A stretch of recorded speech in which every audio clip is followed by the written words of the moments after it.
बिस्मिल्लाहिर्रहमानिर्रहीम। Today's topic of discussion is endocrinology. तो पीड्स का सबसे पहला चैप्टर है एंडोक्राइनोलॉजी एंड जेनेटिक्स। स्टार्ट करते हैं क्वेश्चन नंबर 1।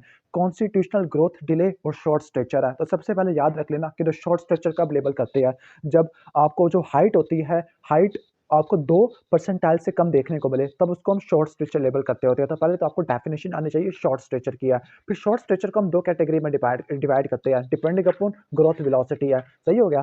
तो सबसे पहले आपने कहा कि शॉर्ट स्ट्रेचर कब लेबल करेंगे, जब height over age 2 standard deviation से कम देखने को मिलती है या 2 परसेंटाइल से कम देखने को मिलती है। वैसे दो है बुक में, वैसे 3rd परसेंटाइल लिखा हुआ है, तो 3rd परसेंटाइल कर लो। और height over age 2 standard deviation से कम होनी चाहिए। आपने इसको दो में डिवाइड करना होता है शॉर्ट स्ट्रेचर को, फिजियोलॉजिकल और पैथोलॉजिकल। फिजियोलॉजिकल में क्या होता है कि वजन, कहने का मतलब है हाइट कम है लेकिन ग्रोथ वेलोसिटी नॉर्मल है। अगर ग्रोथ वेलोसिटी नॉर्मल है तो वो फिजियोलॉजिकल होता है, और अगर ग्रोथ वेलोसिटी कम होती है तो वो पैथोलॉजिकल शॉर्ट स्ट्रेचर होता है। अब फिजियोलॉजिकल शॉर्ट स्ट्रेचर के दो डिफरेंशियल होते हैं। एक होता है आपका कॉन्स्टिट्यूशनल ग्रोथ डिले, और दूसरा होता है फेमिलियल शॉर्ट स्ट्रेचर। ज्यादा कॉमन कौन सा है? कॉन्स्टिट्यूशनल ग्रोथ डिले होता है। कॉन्स्टिट्यूशनल ग्रोथ डिले का मतलब है कि बच्चे का, कहने का मतलब है कि हाइट कम है लेकिन उसके पेरेंट्स की भी हाइट कम थी। ओके, और उसके पेरेंट्स में भी आपको शॉर्ट स्ट्रेचर की हिस्ट्री मिलेगी, फैमिली हिस्ट्री पॉजिटिव होगी शॉर्ट स्ट्रेचर की। लेकिन उसके पेरेंट्स में, खासतौर पर उसके फादर ने अपनी हाइट को अटेन कर लिया होगा, अपनी प्यूबर्टल हाइट को अटेन कर लिया होगा, तो डिले, ग्रोथ का डिले होगा फैमिली हिस्ट्री में, लेकिन वो डिले खत्म हो गया होगा at the level of puberty है। तो ये होता है कॉन्स्टिट्यूशनल ग्रोथ डिले होता है। जबकि फैमिलियल शॉर्ट स्ट्रेचर में क्या होता है, आपको शॉर्ट स्ट्रेचर की हिस्ट्री मिलती है और वो मतलब पेरेंट्स का कद भी छोटा ही है, प्यूबर्टी पे भी उतना ही रहा था।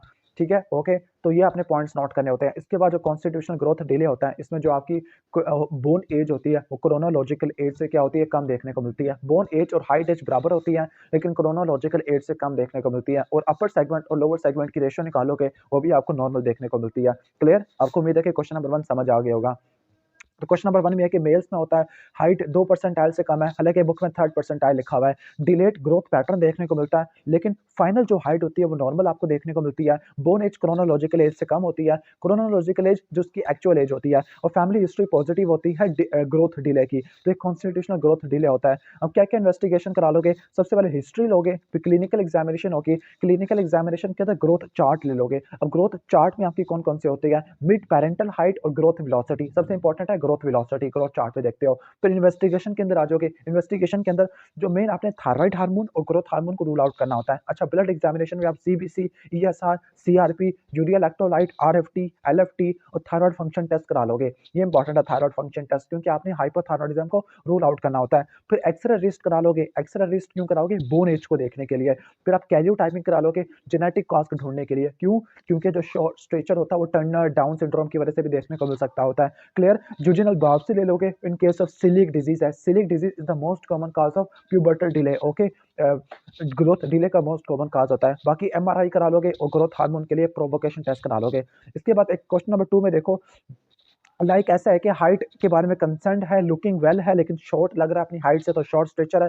अब इसके डिफरेंशियल्स क्या क्या होंगे? Most common is constitutional growth delay होता है। ठीक है, इसके अलावा फैमिलियल शॉर्ट स्ट्रेचर भी आप ऐड कर सकते हो। और पैथोलॉजिकल काज में क्रोमोसोमल एब्नॉर्मलिटीज ऐड करोगे, लाइक डाउन सिंड्रोम है, टर्नर सिंड्रोम है। जेनेटिक सिंड्रोम में आप प्रेडर विली सिंड्रोम ऐड कर लोगे। सही है। साइकोसोशल में आप चाइल्ड अब्यूज ऐड कर लोगे। और एंडोक्राइनोपैथी के अंदर ग्रोथ हार्मोन और हाइपोथायराइडिज्म और हाइपोपिट्यूटरिज्म इंक्लूड कर लोगे, तो ये आपकी एंडोक्राइनोपैथी आपको देखने को मिलती होती है। ठीक है। इसके बाद है कि poor nutritional intake. Poor nutritional intake में आपको क्या क्या प्रायोरिटी में देखने को मिलता है? यानी सबसे पहले वेट इफेक्ट होगा, फिर हाइट इफेक्ट होती है, और सबसे लास्ट में हेड सर्कमफ्रेंस इफेक्ट होता है। इसके बाद treatment of constitutional growth delay है।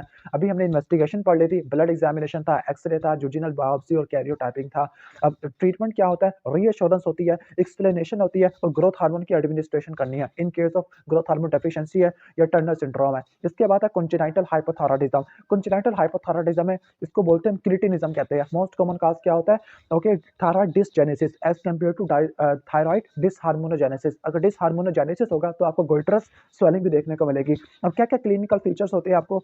लाइक आपको लिथार्जी देखने को मिलती है हाइपोथायराइडिज्म में, एक्सेसिव स्लीपीनेस होती है, बहुत ज्यादा बंदा सोया हुआ होता है, बंदा नहीं बच्चा सोया हुआ होता है, और आपको प्रोलॉन्ग न्यूनेटल जॉन्डिस देखने को मिलेगा, अम्बिलिकल हर्निया होता है, हाइपोथर्मिया होता है, कोर्स फेशियल फीचर है, कोर्स फेशियल फीचर डाउन में भी देखने को मिलते हैं, लार्ज प्रोट्रूडिंग टंग इंपॉर्टेंट है, वाइड ओपन फंटिनली है, वाइड एंड ओपन फंटिनली आपको उसमें भी देखने को मिलते हैं, डाउन में भी देखने को मिलते हैं, स्किन ड्राई होगी, मोटल्ड होगी, हॉर्सनेस ऑफ क्राई होगी, पुअर फीडिंग होगा, हाइपोटोनिया होगा, कॉन्स्टिपेशन हो जाएगी, इन शॉर्ट हर चीज कम हो जाएगी, उसके एंकल रिफ्लेक्सेस भी डिलेड हो गए।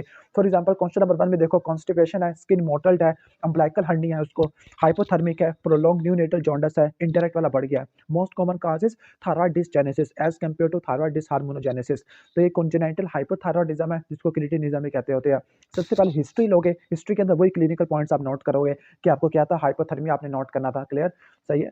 और hypothermia, hypotonia, prolong neonatal jaundice वाला कॉन्स्टिपेशन है, इसकी आपको हिस्ट्री, अम्बिलिकल हर्निया, लार्ज टंग की हिस्ट्री मिलती है। क्लिनिकल एग्जामिनेशन पे आप शॉर्ट स्ट्रक्चर देखोगे, और नंबर 2 आप अपर सेगमेंट और लोअर सेगमेंट की रेशियो कराओगे, तो आपको क्या मिलेगी, एबनॉर्मल मिलेगी। इसके बाद आप थायराइड फंक्शन टेस्ट करा लोगे, थायराइड फंक्शन टेस्ट आपको एबनॉर्मल मिलेगा, हाइपोथायराइडिज्म में T4 T3 कम होगा और TSH ज़्यादा देखने को मिलेगा। फिर एक्सरेस करा लोगे, एक्सरे में क्या देखोगे, अब एक्सरे स्कल का और लॉन्ग बोन्स का करा लोगे, क्लियर। अब एक्सरे में आपको क्या नजर आता है, एक्सरे में आपको लार्ज फोंटेनली मिलेगा और एपिफिजियल डिसजेनेसिस देखने को मिलती है, एपिफिजियल डिसजेनेसिस है, और लार्ज ओपन फोंटेनली देखने को मिलता है, और इंटर स्यूचरल बोन्स भी देखने को मिलती है, जिसको वर्मियन बोन्स कहते होते हैं। तो आपको यानी एक्सरे लॉन्ग बोन्स में क्या मिलेगा, एपिफिजियल डिसजेनेसिस है, बोन एज डिलेड होती है, और एक्सरे स्कल में लार्ज फोंटेनली वाइडेंड स्यूचर और इंटरस्यूचरल बोन्स देखने को मिलती है, जिनको वर्मियन बोन्स कहते हैं। थायराइड स्कैन है, ये एक्टोपिक थायराइड को थायराइड एजेनेसिस से सेपरेट कर देता होता है। अब थायराइड स्कैन में आपका अल्ट्रासाउंड स्कैन आता है, टेक्नीशियन स्कैन आ जाता है, आयोडीन अपटेक और क्लोरेट डिस्चार्ज टेस्ट आ जाता है, सही हो गया। इसके बाद ईसीजी करा लोगे, ईसीजी के अंदर क्या होता है, हाइपरथायराइडिज्म में लो वोल्टेज पीएनटी वेव देखने को मिलती है, क्यूआरएस कॉम्प्लेक्स का भी आपको कहने का मतलब है एम्पलीट्यूड कम हो जाता है, मतलब वोल्टेज खत्म हो जाता है। ईईजी में भी आपको लो वोल्टेज वेव देखने को मिलती है, क्लियर। तो ऑलमोस्ट ये हो जाएगा, क्लिनिकल एग्जामिनेशन हो गया, थायराइड फंक्शन टेस्ट हो गया, एक्सरे का लॉन्ग बोन्स का हो गया, थायराइड स्कैन हो गया, और 2 ईज आ गया, ईसीजी और ईईजी आ जाएगा। Most common cause of congenital का तो मोस्ट कॉमन काज थायराइड डिसजेनेसिस या डिसहार्मोनोजेनेसिस था, और एक्वायर्ड का मोस्ट कॉमन काज आयोडीन डेफिशिएंसी होती है। ट्रीटमेंट क्या आता है, आपने लीवोथायरोक्सिन देनी होती है। आई डोंट थिंक सो कि डोज आपने तैयार करनी है या नहीं तैयार करनी, पता नहीं, एग्जाम में शायद क्या पता आ जाए। अच्छा, इन्फेंट में आपने कितनी देनी होती है और चिल्ड्रन में कितनी देनी होती है, ओके। न्यू नेट्स में इन्फेंट में आपने 10 से लेकर 15 माइक्रोग्राम पर केजी पर डे देना है, और चिल्ड्रन में आपने 4 माइक्रोग्राम तक देना होता है। फिर आपने डोज की एडजस्टमेंट करनी है अडल्ट में, ठीक हो गया। तो अच्छे से हमने इस टॉपिक को एक मतलब अच्छे से देख लिया, क्योंकि अब दोबारा यहाँ से सवाल नहीं आएगा। अच्छा, स्क्रीनिंग ऑफ कंजेनिटल हाइपोथायराइडिज्म आपने 10 डेज के अंदर करनी होती है। उसका फॉलो अप क्या होता है, फॉलो अप भी शायद एग्जाम में पूछा जा सकता होता है। फॉलो अप ये है कि जो ग्रोथ है, ग्रोथ के लिए 2 ही चीजें होती है, वेट, हाइट, और तीसरा हेड सर्कमफ्रेंस है, और न्यूरोलॉजिकल डेवलपमेंट है। इसको असेस करोगे आप हर 2 से लेकर 3 महीनों के बाद, यानी पहले 2 सालों में, अब हर 2 से 3 महीनों के बाद देखोगे, ठीक हो गया। इसके बाद लेस फ्रीक्वेंट विजिट होगा आफ्टर 2 ईयर्स है। और प्रोग्नोसिस क्या होता है, प्रोग्नोसिस ये होता है कि जब एक मतलब डायग्नोस हो जाए और first few weeks of life में ठीक हो जाए, तो ग्रोथ भी नॉर्मल होती है और इंटेलिजेंस भी नॉर्मल होती है, मतलब फिजिकल रिटार्डेशन और मेंटल रिटार्डेशन नहीं होता। लेकिन अगर डायग्नोसिस इसका 6 महीनों के बाद होता है, ट्रीटमेंट 6 महीनों के बाद होता है, तो आपको मेंटल रिटार्डेशन देखने को मिलती होती है, और न्यूनेटल स्क्रीनिंग आपने करनी होती है with in 10 days of birth. तो ऑलमोस्ट सारे एमसीक्यूज पॉइंट हमने डिस्कस कर लिया हाइपोथायराइडिज्म के। तो फॉलो अप अपने कब करना है, पहले 2 सालों में, हर 2 से लेकर 3 महीनों के बाद, तो इसके बाद आपने लेस फ्रीक्वेंट है। और प्रोग्नोसिस में आए कि अगर पहले फर्स्ट फ्यू वीक्स में आ गया तो नॉर्मल ग्रोथ है, और 6 मंथ के बाद आ गया तो न्यूरोलॉजिकल इंपेयरमेंट है। अब कॉन्जेनिटल हाइपोथायराइडिज्म में क्या-क्या क्लिनिकल फीचर्स होते हैं, लेथार्जी होती है, पुअर फीडिंग होती है, कॉन्स्टिपेशन होती है, कोर्स फेस है, अम्बिलिकल हर्निया है, लार्ज टंग है, हाइपोटोनिया, मोटल्ड ड्राई स्किन है, स्कैंटी ड्राई या ब्रिटल स्काल्प हेयर देखने को मिलते हैं, लार्ज टंग, वाइट ओपन फोंटेनाली है, थिक लिप्स आपको देखने को मिलते हैं। अब इसमें biochemical investigation thyroid function test है, जिसमें TSH ज़्यादा, T3 T4 कम हो जाता होता है, clear. Follow up already explain कर चुका हूँ, पहले 2 सालों में, हर 2 से 3 महीनों के बाद, और इसके बाद लेस फ्रीक्वेंट आता है, क्लियर। ऑलमोस्ट ये भी अच्छे से हो जाएगा हमारा। कॉम्प्लिकेशन क्या हो सकती है, यस कॉम्प्लिकेशन शायद पहली दफ़ा आई है, ओके। तो हाइपोथायराइडिज्म की जो कॉम्प्लिकेशन होती है, ठीक है, वो आपको मेंटल रिटार्डेशन है और फिजिकल रिटार्डेशन है, ठीक है। मेंटल रिटार्डेशन में क्या होता है, न्यूरो डेवलपमेंटल डिले होगा, और मेंटल रिटार्डेशन है और पुअर ग्रोथ और शॉर्ट स्ट्रक्चर हो जाएगा, यानी फिजिकल हाइट और मेंटल ग्रोथ दोनों रुक जाती है थायराइड हार्मोन के कम होने की वजह से। ओके। अब आ गया डायबिटीज मेलाइटिस टाइप 1। ओके, फिर हम डायबिटीज मेलाइटिस की कॉम्प्लिकेशन पढ़ेंगे। अब बच्चों में पढ़ रहे हैं तो जाहिर है कि हम DKA को अच्छे से पढ़ेंगे, ठीक है। और टाइप 1 डायबिटीज मेलाइटिस के जो बच्चे होते हैं ना, वो आपको क्या देखने को मिलते हैं, लीन होते हैं। और डायबिटीज का आपको क्लासिकल हॉलमार्क देखने को मिलता है। क्लासिकल हॉलमार्क क्या होता है? ओके, पोलीडिप्सिया, पोलीयूरिया, पोलीफेजिया और वेट लॉस आपको देखने को मिलेगा। क्लियर, ठीक है। और जो डायबिटीज होती है चिल्ड्रन में एक बहुत एक्यूट ऑनसेट होता है। इन्फेक्शन के बाद आपको अचानक क्या मिलेगा? Polyuria, polydipsia, polyphagia, weight of loss. इसके अलावा आपको नोक्चूरिया भी देखने को मिल सकता होता है, जो कि पॉलीयूरिया को इंडिकेट कर रहा होता है। या कभी कभार ऐसा होता है कि डायबिटीज वाले बच्चों में DKA के साथ ही प्रेजेंट कर जाते होते हैं। अगर DKA के साथ प्रेजेंट करेगा तो आपको डिहाइड्रेशन मिलेगी, हाइपोटेंशन होगा, आई संकन होगी, ड्राई आइज होगा, ड्राई टंग होगी, कोस्मल ब्रीदिंग होती है, लेथार्जी होगा और कोमे में चला जाएगा। क्लियर। तो डायबिटीज में एक क्लिनिकल फीचर होते हैं polyuria, polydipsia, polyphagia, rapid loss of weight, nocturia और रिकरेंट इन्फेक्शन है। डायबिटीज मेलाइटिस टाइप 1 होता है। अब डायबिटीज मेलाइटिस की क्या कॉम्प्लिकेशन होती है? DKA होता है, हाइपोग्लाइसीमिया, लैक्टिक एसिडोसिस है, ठीक है। इसके अलावा होंक भी हो सकता है, हाइपरोस्मोलर नॉन केटोटिक कोमा, ये भी आपको देखने को मिल सकती होती है। क्लियर। इसके अलावा ग्रोथ रिटार्डेशन ये भी आपको देखने को मिलती है। और इन्फेक्शन, न्यूरोपैथी ये ऑलमोस्ट आ जाएगा। अब आ जाती है DKA। ऑलमोस्ट ये वही डब्बा बताया हुआ है जो ऑलमोस्ट उसमें भी था, हमने मेडिसिन के अंदर पढ़ा था, ठीक है। अब क्या होगा DKA वाले पेशेंट में? DKA वाले पेशेंट में यह होता है कि वो इंसुलिन लेना भूल जाता होता है। एक्यूट इन्फेक्शन हुआ और इंसुलिन की डोज मिस कर गया, तो उसकी वजह से अचानक ही सिम्पटम एग्जैजरेट कर गया, ठीक हो गया। तो वो क्या सिम्पटम आपको देखने को मिलते हैं? ऑलरेडी हम पहले पढ़ चुके हैं DKA के सिम्पटम क्या होते हैं, बता देता हूँ। ब्लड शुगर लेवल काफ़ी ज़्यादा होती है, 500 से लेकर 700 तक यही होती है। पीएच 7.3 से कम होती है। मेटाबॉलिक एसिडोसिस होता है। बाइकार्बोनेट 15 से कम होता है, ठीक है। कीटोन्स, कीटोन्स आपको देखने को मिलता होता है। ट्राइएट में हाइपरग्लाइसीमिया, हगमा होता है, हाई 9 गैप, मेटाबॉलिक एसिडोसिस है। क्लियर। इसके अलावा आपके फिजिकल साइंस ऑफ डिहाइड्रेशन है, मेटाबॉलिक एसिडोसिस है, ड्राई स्किन है, JVP रिड्यूस हो जाती है, टकीकार्डिया, हाइपोटेंशन और कुस्मोल ब्रीदिंग है। कुस्मोल ब्रीदिंग मेटाबॉलिक एसिडोसिस की वजह से देखने को मिलती है। और जो DKA की जो कॉम्प्लिकेशन है वो सेरेब्रल एडीमा है। सेरेब्रल एडीमा के अंदर कन्फ्यूजन, ड्राउजीनेस, सीजर्स आपको देखने को मिलते हैं। सही हो गया। ओके, लाइक क्वेश्चन नंबर 1 में देखो, एब्डोमिनल पेन और वॉमिटिंग है, GI स्ट्रेस हो गया, सिक लुकिंग और डिहाइड्रेटेड है, और G स्टेज उसका कम है, कन्फ्यूजन हुई पड़ी है, रेस्पिरेटरी रेट काफ़ी ज़्यादा हुआ है, ठीक है। ओके, और उसकी मदर ने नोटिस किया कि उसको पोलीयूरिया, पॉलीडिप्सिया, वेट लॉस था फॉर 3 मंथ, तो उसको DKA के साथ प्रेजेंट कर गया है। अब DKA में जो फ्लूइड की जो कैलकुलेशन होती है, ओके, कितना फ्लूइड चाहिए, तो वो डिपेंड करता है दो चीज़ों पर, डेफिसिट पर और मेंटेनेंस पर। और डेफिसिट क्या होता है? डेफिसिट कैसे निकालोगे आप? अब वेट को मल्टीप्लाई कर दोगे 100 से, तो ये तो आ जाएगा आपका डेफिसिट फ्लूइड आ जाएगा, ठीक हो गया। वेट को किससे मल्टीप्लाई कर दोगे? 100 से मल्टीप्लाई कर दोगे, तो ये आपका डेफिसिट फ्लूइड आ जाएगा। जबकि मेंटेनेंस फ्लूइड में क्या होता है? मेंटेनेंस फ्लूइड पहले 10 केजी के लिए 100 ml पर केजी, अगले 10 से लेकर 20 के लिए आपने 50 ml ऐड करना होता है, और अगले 20 से ऊपर वालों में आपने 20 ml पर केजी आपने ऐड करना होता है। तो ये फ्लूइड डेफिसिट का और फ्लूइड मेंटेनेंस का फार्मूला होता है, कितना फ्लूइड चाहिए। ओके, यानी तो वो डिपेंड करेगा फ्लूइड डेफिसिट के ऊपर और फ्लूइड मेंटेनेंस के ऊपर। ऑलमोस्ट ये हो जाएगा हमारा। क्लियर। और ये भी ऑलमोस्ट हो जाएगा। तो डायबिटीज़ की जो DKA की जो मैनेजमेंट होती है, उसमें आपने फ्लूइड और इलेक्ट्रोलाइट की रिप्लेसमेंट थेरेपी देनी होती है, सही है, क्योंकि डिहाइड्रेशन आपको DKA में देखने को मिलता होता है। ओके, और डिहाइड्रेशन क्यों होता है? पॉलीयूरिया की वजह से हो सकता है, हाइपर वेंटिलेशन की वजह से, वॉमिटिंग और डायरिया की वजह से देखने को मिलता होता है, सही है। तो सबसे पहले आपने IV फ्लूइड लगाने होते हैं। IV फ्लूइड कौन से इस्तेमाल करोगे? नॉर्मल सलाइन इस्तेमाल करोगे, क्योंकि आइसोटोनिक फ्लूइड होते हैं। क्लियर, सही है। फ्लूइड डेफिसिट और फ्लूइड मेंटेनेंस से फार्मूला निकालोगे। इसके बाद आप आगे आ जाओगे कि इंसुलिन थेरेपी की तरफ आ जाओगे। फिर आप इंसुलिन दोगे। इंसुलिन की जो डोज होती है वो 0.1 यूनिट पर केजी पर आवर आप चलाते होते हैं, सही हो गया। और कौन सी इंसुलिन देते हैं? रेगुलर इंसुलिन देते हैं। और अगर ब्लड ग्लूकोज लेवल 250 से कम हो जाता है, तो आपने क्या ऐड करना है? ग्लूकोज 5% डेक्सट्रोज या 10% डेक्सट्रोज आपने चलाना होता है। ग्लूकोज को 250 तक ऊपर रखना होता है, और आपने ग्लूकोज को मॉनिटर करना है हर 1 घंटों के बाद, सही है। और इलेक्ट्रोलाइट्स और एसिड बेस को देखना है हर 2 से लेकर 4 घंटों के बाद। इसके बाद आपने बाइकार्बोनेट को देखना होता है। अगर कुछ सीवियर एसिडोसिस है तो आपने सोडा बाइकार्बोनेट देना होता है पीएच को बढ़ाने के लिए। इसके अलावा पोटेशियम की रिप्लेसमेंट करनी होती है, इन्फेक्शन को ठीक करना होता है, कोई यूटीआई तो नहीं है। क्लियर, सही है। और आपने कब सबक्यूटेनियस इंसुलिन पर शिफ्ट करना है? जब पेशेंट कॉन्शियस है, ओरली फूड ले रहा है, कोई मेटाबॉलिक एसिडोसिस का एविडेंस नहीं है, ब्लड शुगर लेवल 180 से 240 है, ओके, और कोई प्रेसिपिटेटिंग फैक्टर है लाइक इन्फेक्शन है, उसको आपने रूल आउट कर दिया है। और जो सबक्यूटेनियस इंसुलिन है उसको आप दोगे स्लाइडिंग स्केल मेथड से। तो ऑलमोस्ट अच्छे से डिस्कस कर लिया ये वाला। अब डीके में क्या-क्या इन्वेस्टिगेशन करा लोगे? तो डीके में जो इन्वेस्टिगेशन कराते होते हैं, अच्छा डीके कब लेवल करते हैं? जब ब्लड ग्लूकोज लेवल 250 से ऊपर होता है, पीएच 7.25 से कम हो जाती है, बाइकार्बोनेट 15 से कम आपको देखने को मिलता है। और सीवियर डीके कब लेवल करते हैं? जो पीएच 7.1 होती है और बाइकार्बोनेट 10 मिली इक्विवेलेंट का आपको देखने को मिलता है। तो ये सिंपल डीके और सीवियर डीके का मैंने बता दिया है। अब क्या-क्या इन्वेस्टिगेशन करा लोगे इसके लिए? ओके, तो ब्लड एग्जामिनेशन करा लोगे, सीबीसी करा लोगे, इन्फेक्शन मिल सकता होता है, यूरिया करा लोगे, यूरिया इलेक्ट्रोलाइट्स हैं, यूरिया के अंदर क्या होगा, ब्लड यूरिया नाइट्रोजन बढ़ जाएगा, इलेक्ट्रोलाइट में सिर्फ पोटेशियम ज़्यादा होगा, बाकी सारे कम हो जाएंगे, हाइपोनेट्रीमिया, लो बाइकार्बोनेट है, ग्लूकोज ज़्यादा होगा, एबीजी में हगमा होगा, हाई 9 गैप मेटाबॉलिक एसिडोसिस है, सीआरपी करा लोगे, कल्चर करा लोगे, इसके अलावा यूरिन में और ब्लड में कीटोन बॉडीज होगी, ईसीजी करा लोगे to rule out cardiac infection और चेस्ट रेडियोग्राफ है। ऑलमोस्ट मैनेजमेंट अच्छे से डिस्कस कर लिया। इसके बाद इंसुलिन के रेजिमेंट लिखे हुए हैं, ठीक है। अब इंसुलिन के रेजिमेंट है, इंसुलिन दो तरह के यहाँ पे दे सकते हैं, स्प्लिट मिक्स है या तो 70-30 इंसुलिन होती है। 70-30 इंसुलिन का मतलब है कि आप जो 70% एनपीएच होता है और 30 होता है रेगुलर या प्लेन इंसुलिन आप मिक्स कर देते होते हैं, क्लियर। इस 70-30 होता है। अब इसकी रेजिमेंट बताया हुआ है कि सुबह के वक्त आप 2/3 डोज देते हैं और रात के वक्त आप यानी 1/3 डोज देते हैं। लाइक ऐसा होता है कि सुबह के वक्त डोज आप ज़्यादा देते होते हैं और रात के वक्त डोज कम देते होते हैं।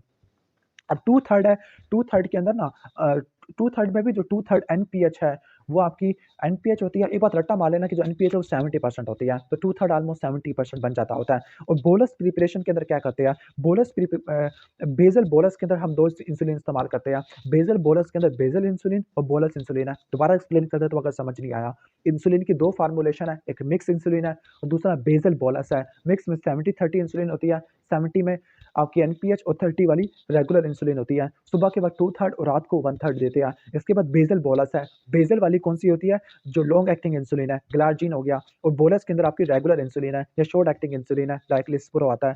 रेजिमेंट ये है कि 50% आपने ग्लार्जिन देनी है और ऑलमोस्ट 50% ही आपने रेगुलर इंसुलिन देनी होती है या लिस्प्रो देना होता है। ऑलमोस्ट ये खत्म हो गया हमारा। अ, आगे अच्छा, जब डीके की मैनेजमेंट करते हैं, डीके की मैनेजमेंट में आपने आईवी फ्लूइड्स दिया, लेकिन उसकी कॉन्शियसनेस मज़ीद ख़राब हो गया, दैट मीन्स सेरेब्रल एडीमा हो गया। तो सेरेब्रल एडीमा की क्या मैनेजमेंट होती है? आपने रिससिटेट करना है, एबीसी को मेंटेन करना होता है, आईवी मैनिटोल आपने देना होता है, इसके अलावा 3% हाइपरटोनिक सलाइन देना होता है और हाइपर वेंटिलेशन करानी होती है सेरेब्रल एडीमा के लिए। और हाउ टू प्रिवेंट, अगर प्रिवेंट कैसे करना है, तो आपने आहिस्ता-आहिस्ता ठीक करना है मेटाबॉलिक करेक्शन को, सही हो गया? ओके, आहिस्ता-आहिस्ता आपने ठीक करना होता है मेटाबॉलिक करेक्शन। तो वैसे ये कहा जाता है कि अगर आपने हाइपरटोनिया को बहुत जल्दी ठीक कर लिया तो सेरेब्रल एडीमा हो जाएगा, और अगर हाइपोटोनिया को बहुत जल्दी ठीक कर लिया तो ऑस्मोटिक डीमाइलिनेशन सिंड्रोम हो जाएगा, क्लियर। तो स्लो मेटाबॉलिक करेक्शन करनी होती है, रीहाइड्रेशन करनी होती है, इसके अलावा जो अर्ली साइंस होते हैं, हेडेक है, जीसीएस में चेंज है, उसको आपने देखना होता है। ऑलमोस्ट ये भी हो गया अच्छे से। नेक्स्ट हम आगे चलते हैं कॉन्जेनाइटल एड्रीनल हाइपरप्लेजिया। अब कॉन्जेनाइटल एड्रीनल हाइपरप्लेजिया में क्या होता है, आपको एक एंजाइम होता है 21 बीटा हाइड्रोक्सिलेज या 21 हाइड्रोक्सिलेज, इसकी डेफिशिएंसी होती है। अब 21 हाइड्रोक्सिलेज की डेफिशिएंसी है तो उसकी वजह से क्या होगा, एल्डोस्टेरोन और कॉर्टिसोल ये दोनों कम हो जाते हैं, लेकिन एंड्रोजन ज़्यादा हो जाते हैं। अब वो एंड्रोजन क्या कराएंगे, फीमेल की क्या करा देंगे, मैस्कुलिनाइजेशन करवा देंगे, ठीक हो गया। अगर मेल में होगा तो वो प्रीकॉशियस प्यूबर्टी करवा देंगे, और अगर फीमेल में हुआ तो उसकी वो क्या करवा देंगे, ओके, विरिलाइजेशन करवा देंगे, क्लियर। तो ये आपने पढ़ लेना है, मस्कुलिनाइजेशन या विरिलाइजेशन भी कह सकते होते हैं। तो ऑलमोस्ट ये पॉइंट हो जाएगा इससे रिलेटेड। तो ये आ जाएगा कॉन्जेनाइटल एड्रिनल हाइपरप्लेजिया। उसके बाद हम इसके पॉइंट्स में आ जाते हैं। अब साल्ट वेस्टिंग क्राइसिस में क्या होगा, साल्ट नहीं है, सोडियम और क्लोराइड यूरिन में लॉस हो जाएगा, तो वॉमिटिंग, डिहाइड्रेशन होगा, वेट लॉस आपको देखने को मिलेगा। एम्बिगुअस जेनिटेलिया और फीमेल विरिलाइजेशन, ये बहुत इंपॉर्टेंट है, एम्बिगुअस जेनिटेलिया और फीमेल विरिलाइजेशन ये आपको देखने को मिलती होती है, क्लियर। ये इंपॉर्टेंट पॉइंट था। और मेल्स में क्या होगा, डार्क पिगमेंटेशन ऑफ स्क्रोटम और निपल्स आपको देखने को मिलता है। फीमेल में क्या होती है, आपको एम्बिगुअस जेनिटेलिया या विरिलाइजेशन आपको देखने को मिलती है, और इसकी जो सीवियर फॉर्म होती है उसको साल्ट वेस्टिंग सिंड्रोम कहते होते हैं। तो ये कॉन्जेनाइटल एड्रिनल हाइपरप्लेजिया होती है। मोस्ट कॉमन एंजाइम डेफिशिएंट होता है, 21 हाइड्रोक्सिलेज होता है। इन्वेस्टिगेशन में क्या क्या करवा लोगे आप, ठीक है। इन्वेस्टिगेशन में आप सबसे पहले क्या करा लोगे, सीरम इलेक्ट्रोलाइट्स करा लोगे, जिसमें आपको सोडियम कम मिलेगा, हाइपरक्लीमिया मिलेगा। एबीजीएस करा लोगे, आपको मेटाबॉलिक अल्किलोसिस नहीं, मेटाबॉलिक एसिडोसिस मिलेगी, अल्डोस्टेरोन नहीं है ना। अल्ट्रासाउंड करा लोगे, सीटी स्कैन, एमआरआई करा लोगे, किसका, एड्रिनल का। हार्मोनल स्टडी में 17 हाइड्रोक्सी प्रोजेस्टेरोन, इसके लेवल आपको ज़्यादा देखने को मिलेगा। कैरियोटाइपिंग और बक्कल स्मिथ देखोगे, 4 बार बॉडी, ठीक हो गया, क्लियर। प्रोजेस्टेरोन का लेवल कराओगे ज़्यादा होगा, रेनिन का लेवल ज़्यादा होगा, अल्डोस्टेरोन कम है, कॉर्टिसोल कम है, एसीटीएस ज़्यादा है, और यूरिन के अंदर 17 कीटोस्टेरॉइड्स के लेवल भी ज़्यादा है, क्लियर। तो ऑलमोस्ट ये पॉइंट्स हमारे अच्छे से हो जाएंगे। अब इसका मैनेजमेंट क्या होती है, मैनेजमेंट में आपने मेडिकल मैनेजमेंट और सर्जिकल मैनेजमेंट लिखना है। मेडिकल के अंदर क्या होता है, आपने पेशेंट को स्टेबलाइज करना है, तो आपने आईवी फ्लूइड्स देनी है, इलेक्ट्रोलाइट को ठीक करना है, ग्लूकोकॉर्टिकॉइड के रिप्लेसमेंट में हाइड्रोकॉर्टिसोन दोगे, मिनरलोकॉर्टिकॉइड में फ्लूट्रोकॉर्टिसोन दोगे। इसके अलावा कुछ न्यू अप्रोचेस भी हैं, लाइक फ्लूटामाइड है, एनएस्ट्राजोल है, ग्रोथ हार्मोन और एलएचआरएच एगोनिस्ट है, लेकिन वो इतने काम के नहीं है। सर्जरी आप 2 महीनों से लेकर 6 मंथ पे करते हैं। सर्जरी का इंपॉर्टेंट पॉइंट है 2 मंथ से लेकर 6 मंथ्स पे करते होते हैं। इन केस ऑफ सीवियर विनलाइजेशन है, इसमें क्लाइटोरिस की रिडक्शन करते होते हैं, फॉलोड बाय वजाइनोप्लास्टी है और रिविजन सर्जरी करते होते हैं, मेन मसीह करना। उसके बाद कुशिंग सिंड्रोम है। कुशिंग सिंड्रोम में आपको वेट गेन होता है, ट्रंकल सेंट्रल ओबेसिटी होती है, बुफेलो हम्प होता है, मून फेस होता है और आपको हाइपर टेंशन देखने को मिलती होती है। हिस्टोटिज्म होगा, थिनिंग ऑफ स्किन है, पर्पलिश स्ट्राया और मसल की वीकनेस आपको देखने को मिलती है। सेंट्रल ओबेसिटी आपको हिंट देने को तैयार है कि ये आपका कुशिंग सिंड्रोम होता है। इसके अलावा पर्पलिश स्ट्राया ये भी आपको देखने को मिलते हैं। अब कुशिंग सिंड्रोम में बेड साइड क्लिनिकल मेथड कौन सा होगा? बेड साइड क्लिनिकल मेथड होगा कि आपने यूरिन डिपस्टिक कराना होता है, यूरिन डिपस्टिक कराना होता है। क्लियर? अब यूरिन डिपस्टिक में आपको क्या देखने को मिलेगा?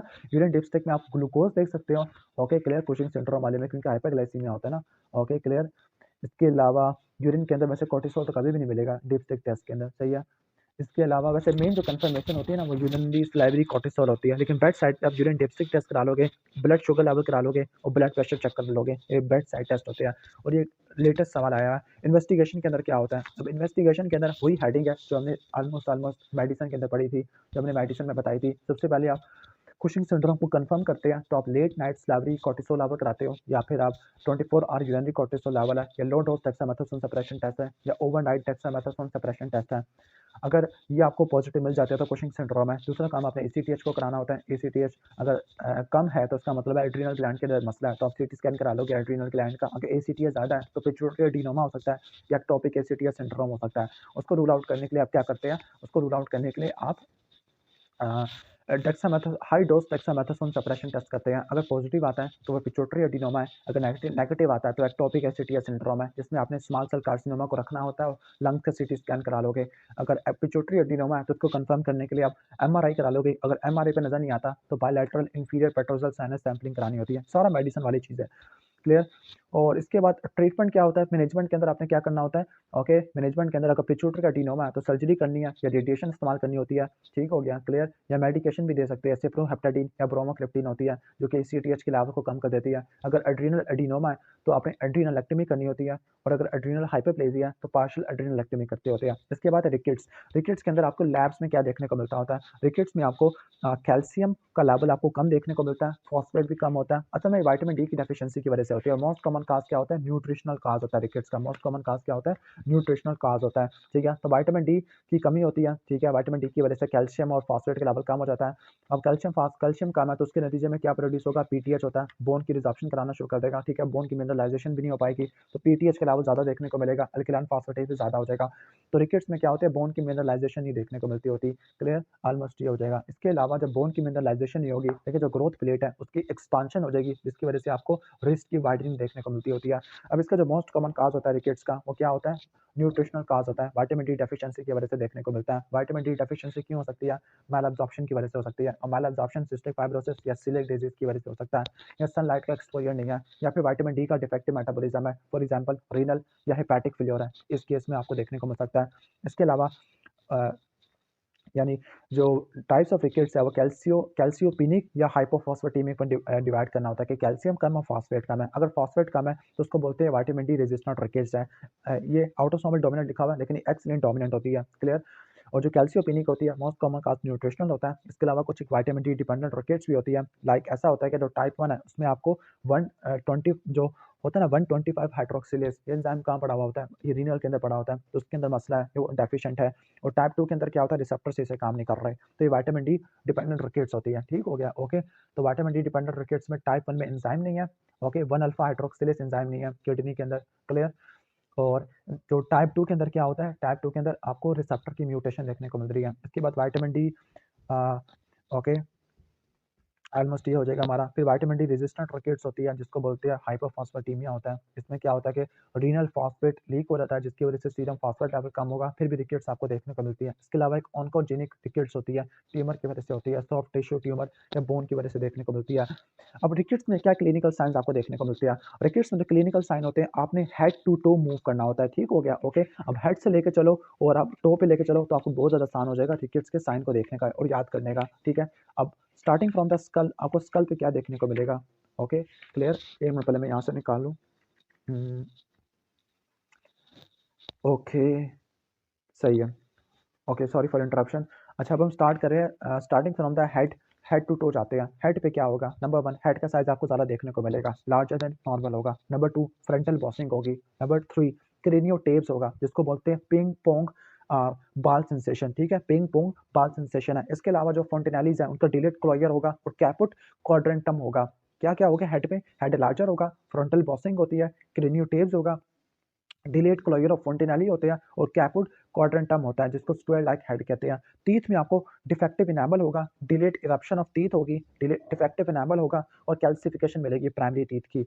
ओके ठीक है, परमानेंट टीथ की। बल्कि इसके बाद है थोरैक्स पर। चेस्ट पे क्या होगा? चेस्ट पे आपको रैकेटिक रोजरी देखने को मिलेगी, जिसको बोलते हैं प्रोमिनेंट कोस्टोकॉन्ट्रल जंक्शन है। हैरिसन सल्कस देखने को मिलता है और पिजन चेस्ट डिफॉर्मिटी होती है।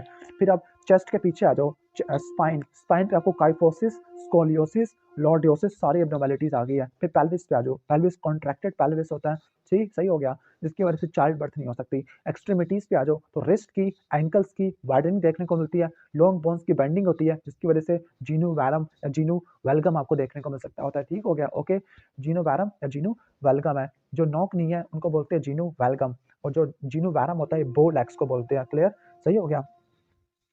ठीक है, जीनू वैरम बो लेग्स है और जीनू वेलगम नॉक नीज को बोलते होते हैं। क्लियर, ऑलमोस्ट ये हो जाएगा। इसके अलावा कुछ और मिसलिनियस कंडीशन है, लाइक आपको पोर्ट बेली एब्डोमेन देखने को मिलता है, शॉर्ट स्ट्रक्चर होता है, टेटनी आपको देखने को मिल सकती है, सीजर्स भी देखने को मिल सकता होता है, पेक्टस कैरिनेटम भी देखने को मिलता है। अब इन्वेस्टिगेशन में क्या क्या होगा? सबसे पहले डिटेल्ड हिस्ट्री लगे, विटामिन डी इंटेक नहीं है या सनलाइट का एक्सपोजर नहीं होगा, क्लिनिकल मैनिफेस्टेशन देख लोगे। फिर बायोकेमिस्ट्री है, बायोकेमिस्ट्री में सीरम कैल्शियम कम होगा, फॉस्फेट कम होगा, ओके। अल्कलाइन फॉस्फेटेस के लेवल आपको ज़्यादा देखने को मिलेगा, विटामिन डी और पीटीएच के लेवल आप देख लोगे, और एक्सरे रिस्ट करा लोगे। कपिंग, फ्रेइंग, सप्लिंग आपको देखने को मिलेगी, कपिंग, फ्रेइंग, सप्लिंग मिलेगी, ओके। मेटाफाइसिस की और बोलैक्स मिल सकती है। मैनेजमेंट के अंदर क्या होता है? मैनेजमेंट में आपने अर्ली प्रिवेंशन करनी है, सन का एक्सपोजर है, गुड डाइट और गुड मिल्क है, विटामिन डी आपने सप्लीमेंट्स देने की फॉर्म में देना होता है। क्लियर, तो ये प्रिवेंशन के अंदर आ जाएगा, ओके। अच्छा, जो विटामिन डी देते होते हैं ना, वो तकरीबन 10 माइक्रोग्राम या 400 इंटरनेशनल यूनिट देते होते हैं। फिर न्यूट्रिशनल इंटेक है, कैल्शियम और फॉस्फेट को देते होते हैं, और आपने स्क्रीनिंग करनी है सिबलिंग्स की। क्लियर, ऑलमोस्ट ये हो जाएगा, सही है। फिनिश हो गया रिकेट्स वाला टॉपिक है। इसके बाद नेक्स्ट हमारा है Turner syndrome. I think this is the last topic है। तो टर्नर सिंड्रोम में क्या होता है? टर्नर सिंड्रोम में आपको शॉर्ट स्ट्रेचर वाली फीमेल आपको देखने को मिलती है। अच्छा, ये एक ही सवाल आया जेनेटिक्स से, वरना जेनेटिक्स से भी अच्छे खासे सवाल आते होते हैं। क्लियर। अच्छा, टर्नर सिंड्रोम है, ये मोनोसोमी एक्स होता है। टर्नर सिंड्रोम में आपको क्या क्या चीज़ें देखने को मिलती होती है? टर्नर सिंड्रोम में शॉर्ट स्ट्रेचर होता है, कॉन्जेनाइटल लिम्फोडीमा होता है, सिस्टिक हाइग्रोमा होता है, हॉर्स शू किडनी होती है, पटेलर डिसलोकेशन होता है, वाइड कैरिंग एंगल होता है, जिसको क्यूबिटस वेलिगस कहते हैं। ठीक हो गया। ब्रॉड चेस्ट होता है, वाइडली स्पेस निप्पल होते हैं, लो पोस्टीरियर हेयर लाइन आपको देखने को मिलती है, coarctation of aorta, horseshoe kidney देखने को मिलती है, लेफ्ट हार्ट हाइपोप्लास्टिक सिंड्रोम आपको देखने को मिल सकता है। क्लियर, ये मोटे मोटे पॉइंट्स मैंने बता दिया। प्राइमरी एमिनूरिया होता है, एक्सेसिव पिगमेंटेड नवाई होता है। तो जो चार इंपॉर्टेंट क्लिनिकल साइंस है जिसको नहीं भूलना, वो क्यूबिटस वेलिगस है, वाइडली स्पेस निप्पल है, ब्रॉड चेस्ट है, डिसलोकेशन ऑफ हिप है, पटेला की डिसलोकेशन है। इसके अलावा रीनल प्रॉब्लम है, लाइक हॉर्स शू किडनी है, बाइकस्पिड अयोर्टिक वाल्व भी हो सकता है, कोआक्टेशन ऑफ अयोर्टा भी हो सकता है। ओके, इन्वेस्टिगेशन क्या क्या होती है? कैरियो टाइपिंग करा लोगे, जिसमें 45 एक्स नोट आपको देखने को मिलेगा, बकल स्मेयर कराओगे बार बॉडी को देखने के लिए, हार्मोनल प्रोफाइल करा लोगे, एलएच, एफएसएच, टेस्टोस्टेरोन है, लास्ट में आप अल्ट्रासाउंड लेवल करा लोगे। मैनेजमेंट क्या होती है? टर्नर सिंड्रोम का कोई क्योर नहीं होता। अगर आपने हाइट को बढ़ाना है तो ग्रोथ हार्मोन ले लो, और आपने प्यूबर्टी को अटेन करना है तो ईस्ट्रोजन रिप्लेसमेंट थेरेपी ले लो। अगर कोई कार्डिक प्रॉब्लम है, कोआक्टेशन ऑफ अयोर्टा, तो कार्डिक सर्जरी करा लो। ठीक है, ओके। और अगर हाइपरटेंशन है, लाइक कोआक्टेशन ऑफ अयोर्टा की वजह से, तो आपने एंटी हाइपरटेंसिव ड्रग आपने इस्तेमाल कर लेनी है। और अगर इनफर्टिलिटी है तो आपने डोनर ओवम आपने लेना है। ओके, इसके बाद आगे चलते हैं। अ न्यू बॉर्न है जिसको परसिस्टेंट न्यू नेटल जॉन्डस है, यानी इसका जॉन्डस परसिस्टेंट है, तो एक ही डिफरेंशियल जहन में आता है, वो है हाइपोथायरॉयडिज्म। कॉन्स्टिपेशन भी है, वॉइस हॉर्सनेस है, टंग बड़ी है, अम्बिलिकल हर्निया है। तो कौन सा टेस्ट कराओगे इसको देख डायग्नोस करने के लिए? T4 TSH thyroid function test करा लोगे। इसके बाद नेक्स्ट क्वेश्चन पे चलते हैं। क्वेश्चन नंबर 2 है, अ 10 ईयर ओल्ड बॉय जिसका शॉर्ट स्ट्रेचर है, हाइट इसकी 124 सेंटीमीटर है। सही हो गया, ओके क्लियर। तो अब शॉर्ट स्ट्रेचर का लेवल करते हैं जब 3 परसेंटाइल से कम होता है, या height over age 2 standard deviation से कम देखने को मिलती है। और एक और बात याद रख लेना, at the time of birth height कितनी होती है? At the time of birth height 50 centimetre होती है, 1 साल पे 75 हो जाती है, फिर 2 सालों पे आके ये ऑलमोस्ट 85 हो जाती है, 3 सालों पे आके 95 होती है, और 4 सालों पर सेंचुरी हो जाती है। 4 साल की उम्र में सेंचुरी हो जाएगी, यानी 100 सेंटीमीटर हो जाएगा। क्लियर, ये हो जाएगा आपका। इसके बाद आपने क्या करना होता है? इसके बाद आपने एज को मल्टीप्लाई करना है 6 से। ये कैलकुलेट करने का मैं फार्मूला बता रहा हूँ, ठीक हो गया। फॉर एग्जांपल 4 साल तक 100 है, बाकी 6 साल रह गया ना, 6 को आपने 36 से मल्टीप्लाई करना है। तो 6 को 6 से मल्टीप्लाई किया, 36 आया, और 100 से प्लस किया 136 तक आनी चाहिए थी, लेकिन नहीं आ पाई। तो ये शॉर्ट स्ट्रक्चर है, क्लियर। तो जो मोस्ट कॉमन काज होता है कॉन्स्टिट्यूशनल ग्रोथ डिले का, जो मोस्ट कॉमन काज है शॉर्ट स्ट्रक्चर का, वो कॉन्स्टिट्यूशनल ग्रोथ डिले होता है, और इसमें आपको डिलेड प्यूबर्टी की हिस्ट्री मिलती है फादर के अंदर। Most common cause of congenital hypothyroidism तो डिसजेनेसिस है, दूसरे नंबर पर डिसहार्मोनोजेनेसिस है, अगर कोई गॉटर स्वेलिंग है। Okay, for the diagnosis of rickets है तो कौन सी इन्वेस्टिगेशन कराते होते हैं, विटामिन डी के लेवल करा लेते हैं, इसके अलावा कैल्शियम फॉस्फेट एल्कलाइन फॉस्फेटेज के लेवल भी करा लेते होते हैं, क्लियर, ठीक है। X-ray wrist for the end of long bones, वैसे ये भी करा सकते हैं एक्सरे रिस्ट, लेकिन इसकी कोई सिग्निफिकेंस नहीं दी हुई बुक में। इसके बाद है कि मोटर और मेंटल डिले है, नोज डिप्रेस्ड है, ठीक है। ओके, मोटर और मेंटल डिले है, मतलब कोई मेंटल रिटार्डेशन हुई हुई है। ओके, जनरलाइज्ड हाइपोटोनिया है, और सिंगल पाल्मर क्रेज है। ओके, ऐसा लग रहा था कि ये सिनेरियो जा रहा है हाइपोथायराइडिज्म है, लेकिन मेंटल रिटार्डेशन दोनों में होता है। नोज डिप्रेस्ड है, ये डाउन सिंड्रोम का पार्ट होता है, कॉमन चीज़ है डाउन सिंड्रोम में, सही हो गया। ओके, इसके अलावा हाइपोटोनिया ये भी डाउन सिंड्रोम में देखने को मिलता है। सबसे इंपॉर्टेंट पॉइंट है सिंगल पाल्मर क्रेज, ये डाउन सिंड्रोम में आपको देखने को मिलती है, जिसमें आपने क्रोमोसोमल एनालिसिस करानी होती है। अब मेजॉरिटी ऑफ द स्टूडेंट को भूल जाता है कि डाउन सिंड्रोम में क्या क्या चीज़ें होती है। इससे पहले मैंने टर्नर सिंड्रोम का एक्सप्लेन किया था। डाउन में आपको जनरलाइज हाइपोटोनिया देखने को मिलता है, हेड सर्कमफ्रेंस स्मॉल होता है, रिकेट्स में याद रखना हेड बड़ा था, हेड सर्कमफ्रेंस स्मॉल था, माइक्रोसेफली होती है जिसको ब्रेकिसेफली भी कहते हैं। ओके, जो नेजल ब्रिज है वो फ्लैट होता है, फ्लैट फेस होता है, पाल्पेब्रल फिशर अपवर्ड स्लोपिंग करता होता है, छोटे छोटे कान होते हैं, लो सेट ईयर्स होते हैं, टंग बड़ी होती है। ये पॉइंट आपको हाइपोथायरायडिज्म से भी कंफ्यूज करेगा। आइरिस स्पॉट्स आपको देखने को मिलेंगे, क्लियर। इसके अलावा आपको क्या देखने को मिलता है, आपको कहने का मतलब है क्लाइनोडेक्टाइली देखने को मिलती है, सिंगल ट्रांसवर्स पाल्मर क्रीज है, इसको सिमियन क्रीज कहते हैं, और फर्स्ट और सेकंड टो में फर्क या स्पेस ज़्यादा देखने को मिलती है, और डिजिटल पाल्मर क्रीज भी आपको देखने को मिलती है। डर्मेटोग्लाइफिक्स फीचर के अंदर अल्नर लूप बढ़ जाएगा, सिंगल फ्लैक्शन क्रीज होती है। इसके अलावा आपको कुछ जीआईटी में इफेक्ट देखने को मिलेंगे। जीआईटी में ट्रैकोएसोफेगल फिस्टुला, एट्रेजिया होता है, डुडेनल एट्रेजिया होता है, एनुलर पेनक्रियास होता है, हर्शबर्ग डिजीज है, जबकि हार्ट के अंदर आपको एंडोकार्डियल कुशन डिफेक्ट देखने को मिलते हैं। तो सारा डाउन सिंड्रोम को मैंने एक्सप्लेन कर दिया।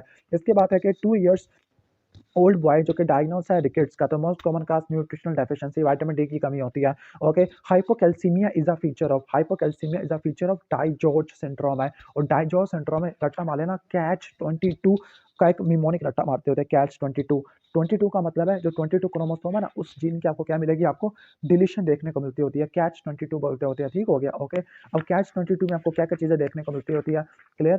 तो कैच 22 में लाइक एक में देख लो, बल्कि यहाँ इसको हम बल्कि रिस्पेक्टिव टॉपिक में फिनिश करेगा, क्योंकि वीडियो काफ़ी लंबी हो जाएगी, ठीक है। वरना मोस्टली जो डाइजॉर्ज सिंड्रोम होता है इसमें आपको हाइपोकैल्सीमिया, थर्ड फ्रेंचुला पाउच की अब्नॉर्मलिटीज देखने को मिलती है, थायमिक एप्लेजिया देखने को मिलता है।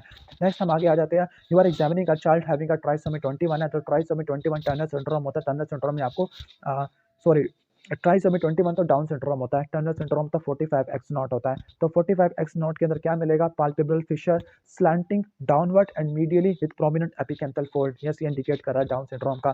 सेंट्रल डायबिटीज इंसिपिडस, एडीएच की प्रोडक्शन नहीं है, तो एडीएच की प्रोडक्शन नहीं है तो सारा का सारा पानी यूरिन में चला जाएगा, तो क्या हो जाएगा, ओके यूरिन की ऑस्मोल ओके सारा पानी यूरिन में चला जाएगा। तो उसने लिखा हुआ है low plasma and high urine osmolality, क्या वाकई में ऐसा देखने को मिलता होता है यूरिन की osmolality? I don't think so. Central diabetes insipidus में देखने को मिलता है। सेंट्रल डायबिटीज इंसिपिडस में प्लाज्मा की ऑस्मोलैलिटी ज़्यादा होती है और यूरिन की ऑस्मोलैलिटी आपको कम देखने को मिलती है। Okay, I think the best option is beta, हाँ वैसे बीटा इसने सही किया हुआ है। अच्छा, इसके बाद नेक्स्ट है डेवलपमेंटल डिले और कॉन्स्टिपेशन है, ठीक है। डेवलपमेंटल डिले और कॉन्स्टिपेशन है, birth and family history normal है, कोर्स फेस है, वाइट इंटीरियर फोंटेनेली है, एब्डोमेन डिस्टेंडेड है, अम्बलाइकल हर्निया है, और कोई भी हेपेटोस्प्लीनोमेगाली नहीं है, तो ये हाइपोथायरायडिज्म या क्रिटिनिज्म आ जाएगा। इसके बाद नेक्स्ट हम आगे आ जाते हैं 26 मंथ ओल्ड बैक इन्फेंट, यानी 2 साल का इन्फेंट है जिसको ब्रेस्ट फीडिंग हो रही है, क्लियर। उसका वेट भी आप देखो 9.6 kg है। ओके, फ्रंटल बॉसिंग है, ओपन एंड, अब देखो पॉइंट्स आ रहे हैं, फ्रंटल बॉसिंग है, ओपन एंटीरियर फोंटेनेली है। अच्छा, ये एक्सक्लूसिवली ब्रेस्ट फीडिंग है। अब ज़्यादा ब्रेस्ट फीडिंग की वजह से विटामिन डी और विटामिन के ये ब्रेस्ट फीडिंग में ना होने के बराबर होता है, सही है। फ्रंटल बॉसिंग है, वाइड ओपन एंटीरियर फोंटेनेली है, रिस्क की वाइडनिंग है, कपिंग फ्रिंग सप्लाइंग देखने को मिलता है, बो लेग्स होती है, बो लेग्स को क्या बोलते हैं, जीनू वैरम, ओके, और नॉक नी को जीनो वैलकम कहते होते हैं। अल्कलाइन फास्फेटेज और पीटीएच का लेवल ज़्यादा होता है, क्लियर। तो ये विटामिन डी रिकेट्स है, ओके, रिकेट्स है। कौन सी रिकेट्स है? विटामिन डी डिपेंडेंट रिकेट्स है। क्यों हमने कहा? क्योंकि इसमें आपको क्या नजर आ रहा है, विटामिन डी3 कैल्सीडायोल वो डिक्रीज हुआ पड़ा है, ओके, तो विटामिन डी आपको देना पड़ेगा, क्लियर, सही है। वैसे न्यूट्रिशनल रिकेट्स भी तो हो सकती है, लेकिन इस केस में कैल्सीडायोल का लेवल आपको कम देखने को मिल रहा है, क्लियर, ठीक है। तो इस बेस पे आप डिफरेंशिएट वगैरह कर लोगे। इसके बाद हम आगे चलते होते हैं, like in Cushing syndrome, Cushing disease में पिट्यूटरी एडिनोमा आपको देखने को मिलता होता है। डाइजॉर्ज सिंड्रोम में वही कैच 22 होता है, हाइपरकैल्सीमिया होता है, जिसकी वजह से आपको टेटिनी देखने को मिलती होती है, ओके। एटेक्सिया है, स्लर्ड स्पीच है, अपर रिस्पिरेटरी ट्रैक इन्फेक्शन है, और साथ में आपको टेलेंजेक्टेजिया दिया हुआ है, एटेक्सिया प्लस टेलेंजेक्टेजिया, तो एटेक्सिया टेलेंजेक्टेजिया हो जाएगा। विटामिन डी डेफिशिएंसी की वजह से आपको क्या मिलेगा, ओके, फॉस्फेट की एक्सक्रीशन ज़्यादा हो जाती है, कैल्शियम की भी एक्सक्रीशन ज़्यादा हो जाती है, और आपको रिकेट्स देखने को मिलती है।